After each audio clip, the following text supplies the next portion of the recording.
Hello, welcome back. Today I want to talk a little bit about that I think the time has come for me and maybe also for others to really consider stopping with crop sensors on the Sony platform.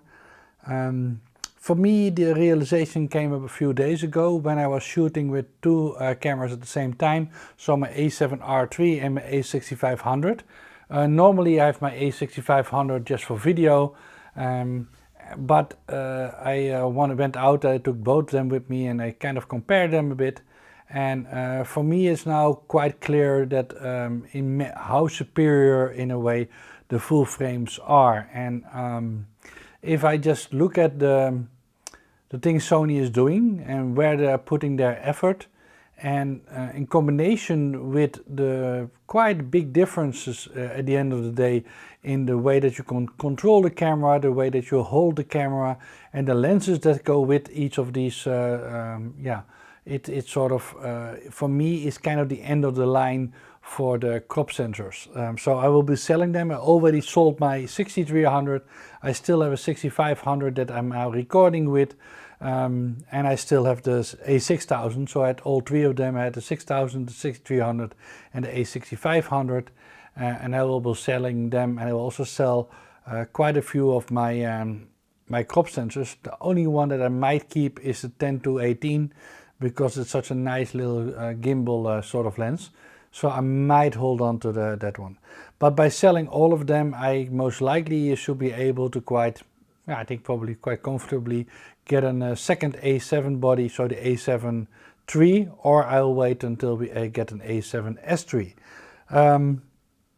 So yeah, one of the arguments maybe also it is little bit about me, right?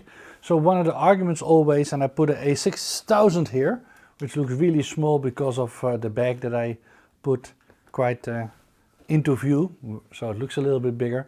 But the A6000 is sort of standing in for the A6500. The idea was always size, right? But for me, at least personally, it kind of, although the A7 line is bigger, with all its advantages, it's still small enough to put in the same bag. And that's why I put the bag here, because I wanted to showcase that for me, that's kind of the switching point, right? I can use my phone quite easily for just snapshots. So if I take my cameras with me, I will take at least a bag about this size. And this looks like a big bag, but if you look at my hand, it's not that big. And if you can see what can already go in there, it's about the same size or the same amount of stuff that I would take with me if I would have an A6500 with me. So yes, the A67 line is bigger, no doubt about it, but it's sort of in the same, I would almost say, comfort zone, right? It's not as handy as a mobile phone, but it's not as bad as having a total full frame with everything that, let's say, in the old DSLR world, right? So, so that's why I put the bag here, just to show you, and I will do a video later, probably tomorrow, about this bag, just to showcase what you can do in a small bag. I already made one for a normal backpack, which I normally use, but this would be the bag that I would have with me if I'm going out from the hotel in the evening, or I just walk around with 2 or 3 lenses. Now I kind of stuffed this bag already just to make a point, because you can already see how much can go in there. I will just take it out. So and it was kind of the same with the A6500. So I had the 55 here, right? Then I have the camera body, which always a lens attached. So in this case it has the 24-105. So if I take it out, the grip is already on there. It's totally ready for action. So take it out and make shots. And then I have room for 2 other lenses. And I put 2 big lenses in there. Well, 1 small lens and 1 big lens. But 2, let's say, important lenses. So down here is the 16-35. So you notice that I have the 16-35 GM, then the 24-105, so a pretty good range. And depending on what I am doing, I can either put 1 or 2 lenses over here, or the really big boy. So what I did, just to show you what you can do in this rather small bag, is you see that I have the 100-400 GM into this area.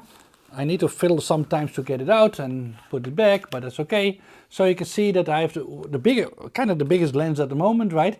The 100 to 400 also in here. So, and then an iPad, in this case iPad 10 Pro, and in the front you will find my teleconverter. So in my bag I basically have a 16 millimeters all the way up to 600 millimeters in still quite a small bag. Is it the smallest in the world? No, but it's actually in the same, let's say, comfort zone as my crop sensor setup will be. So that's not an issue anymore, and that's kind of for me also the tipping point why I don't see the advantage anymore having the crop sensor with me compared to just moving to 2 full frame cameras when I'm going out instead of using a crop for what I do now, video. So most likely it will be an A7 that I will buy, A7 III, because I already kind of have a crop sensor with me which is hiding inside the A7R III. So yes, because this is a little bit smaller of course than the A6500 I'm filming with this now, of course that would then be an A7 III most likely, but it's bigger, but it's still in the same area. I know this sounds weird, but when you are sort of walking around with it, and I only noticed when I went back to the A6500 how used I got to basically this body form, the way that the EVF looks. It's just so much better, and I'm really wondering, because I haven't played much with the A7 III, how that compares. But being forced to go back to the A6500 viewfinder, not having the grip on there, or in this case the L bracket, just the way where all the buttons are and the amount of buttons, so that you have all your dials that you are used to. The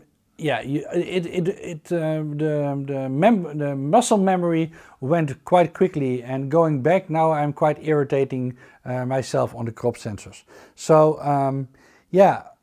I think in general, and I know there are still a lot of A6500 watches on this channel, or maybe even A6300, A6000.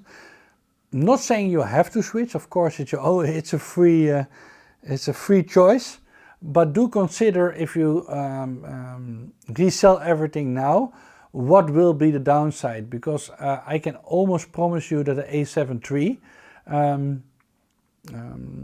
will be in the same ballpark. So this is my choice, because I was doing a mixed setup anyway, that I will start moving to the full frame only. And for me it was never a money issue. In fact, I was hoping for a long time that Sony would release more crop lenses and more crop products, because I actually liked it. But I think the time has come, at least for me, to unify on one format. So, and it will be the full frame sensors. And clearly somebody wants to reach me now over Skype. So see you in the next one. If you agree or you don't agree, please put it in the comments. I know this is just my view, but I figured if people who are still using crop sensors, Sony crop sensors, are listening to this, it will at least give them a little bit of a pause to think, hey, does that also make sense for me? Because I was not planning on selling them up to a few days ago, when I was kind of forced to use them side by side. And I actually, in my mind was very clear how much happier I am with the full frame, the current generation 3, because that's what we are talking about, the generation 3 cameras from Sony, and where they are going and what they are doing with the battery life and the EVF and the tunability and all the other things that we'll go into too much detail if I talk about it now. So if you still are convinced, or even more convinced by my comments, to stay on the crop line, because lenses will be coming cheap, more second-hand bodies will be coming online, the A6500 or its follow-up, or even with the A6300, are great value cameras. There's no doubt about it. But for me it was really sort of I know I'm repeating myself, but money was never really the issue. You can kind of work around it if you are selling stuff and buying stuff again. It was more me sort of hanging on to, well, Sony will fix their whole crop sensor story. And I personally just lost faith in it, and I think they will move ahead to full frame. Now I can see, and maybe I will change my mind, but then for a very specific reason. I am actually hoping that they will turn the A6000 line into the perfect vlogging camera. I think that would make perfect sense, but I'm just not a vlogger. So I don't want a flippy screen that takes away some of the functions that we are having now. I kind of like the flapping up and down, and not saying that I would hate that camera, but it clearly, I'm hoping that they are redesigning it for somebody who in concept is not me. So, well, see you in the next one, and hopefully, yeah, even if you're using a crop center, you will stick with me, because if you still have questions, I still have the cameras.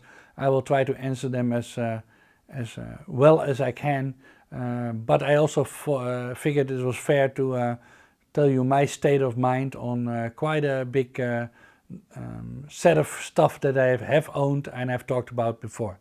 So good luck, and see you next one. Bye bye.